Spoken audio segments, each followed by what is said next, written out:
کلاهبرداری بزرگ رها اعتمادی از گوگوش. جشن تولد کامبیز قربانی با حضور علی کریمی. علت قهر و آشتی کامبیز با گوگوش. با ما تا انتهای این ویدیوی جنجالی همراه باشید که ببینیم جریان چیه. هوا شیهاب تقدیم می‌کند.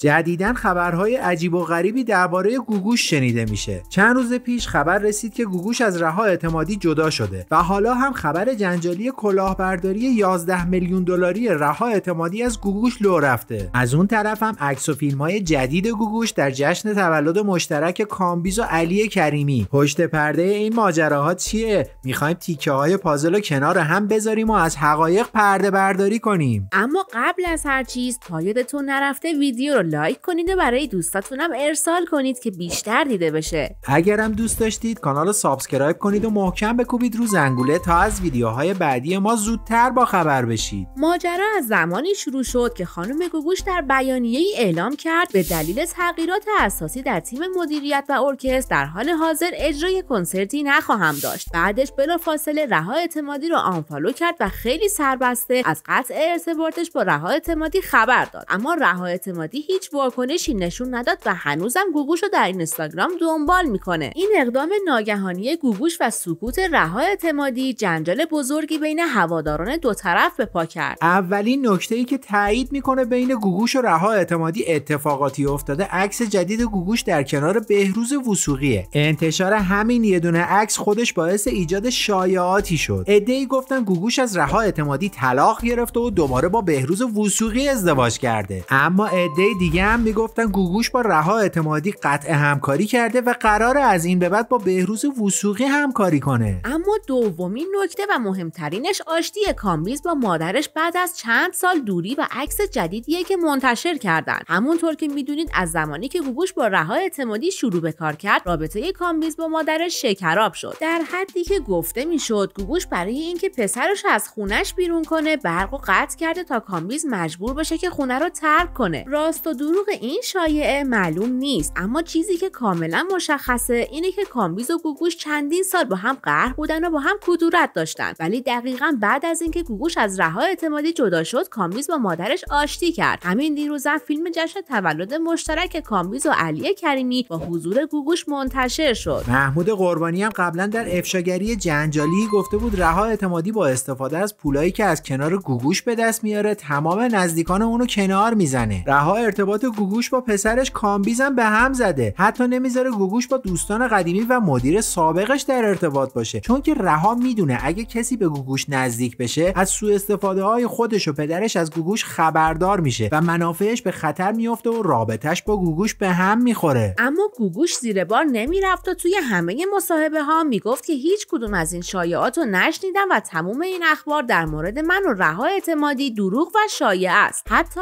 بارها از رها تعریف و تمجید کرد و گفت عشق رها به نسل جوان و نبوغ در کارهاشو تحسین میکنم. من دنبال اهداف دیگه‌ای بودم اما به رها اعتماد کردم. چند وقت پیش رابرت دهنوشی مدیر برنامه‌های سابق گوگوش در کالیفرنیا مورد حمله فردی ناشناس قرار گرفت و از دنیا رفت. پلیس اعلام کرد که انگیزه سرقت نبوده. گوگوش از شنیدن این خبر شوکه شد و پیام تسلیتش رو منتشر کرد، اما رها اعتمادی هیچ پیام تسلیتی برای همکار سابقش رابرت دهنوشی منتشر نکرد. همین باعث شد که در فضای مجازی پیچید که رها اعتمادی و پدرش از این ماجرا خوشحالن و نبود رابرت یک فرصت بی‌نظیر برای اونهاست، چون رابرت دهنوشی از همه مسائل خصوصی گوگوش و رها اعتمادی خبر داشته و همه راز و رمز زندگی اونا رو میدونسته و خیلی خوب رها اعتمادی و پدرش رو میشناخته. حالا بعد از گذشت یک ماه از قطع همکاری گوگوش با رها اعتمادی جنجال دیگه‌ای به پا شده. مهیا ساعدی در حساب توییترش نوشت رها اعتمادی 11 میلیون دلار پول گوگوشو برداشته و فرار کرده. آخه زن زیبا این چه بلاییه توی سن 70 سالگی سر خودت میاری؟ گفته گفته میشه که خبر کلاهبرداری 11 میلیون دلاری از گوگوش مربوط به کنسرت خداحافظیش بوده. رها اعتمادی که به عنوان مدیر برگزاری کنسرت‌های گوگوش فعالیت میکرد، همه پولای کنسرت رو بالا کشیده و به حساب گوگوش هیچ پولی رو واریز نکرده. جالبه که همه قراردادهای برگزاری این کنسرت‌ها به نام رها اعتمادی بوده و حتی گوگوش نمیتونه از رها اعتمادی شکایت کنه و دستش به هیچ جایی بند نیست. گوگوش با توجه به اینکه اعتماد کاملی به رها اعتمادی داشته، ثبت قراردادهای خودش رو به عهده رها اعتمادی گذاشته بود. رها اعتمادی بعد از پایان تور کنسرت‌های گوگوش همه پولا رو برداشته و با گوگوش قطع ارتباط کرده. گوگوش هم اعلام کرده که داره در تیم مدیریتش تغییرات اساسی میده. الان میشه فهمید که دلیل اینکه گوگوش این بیانیه رو داده چی بوده و پشت پرده این قطع همکاری میتونه همین کلاهبرداری 11 میلیون دلاری رها اعتمادی بوده باشه که الان افشا شده.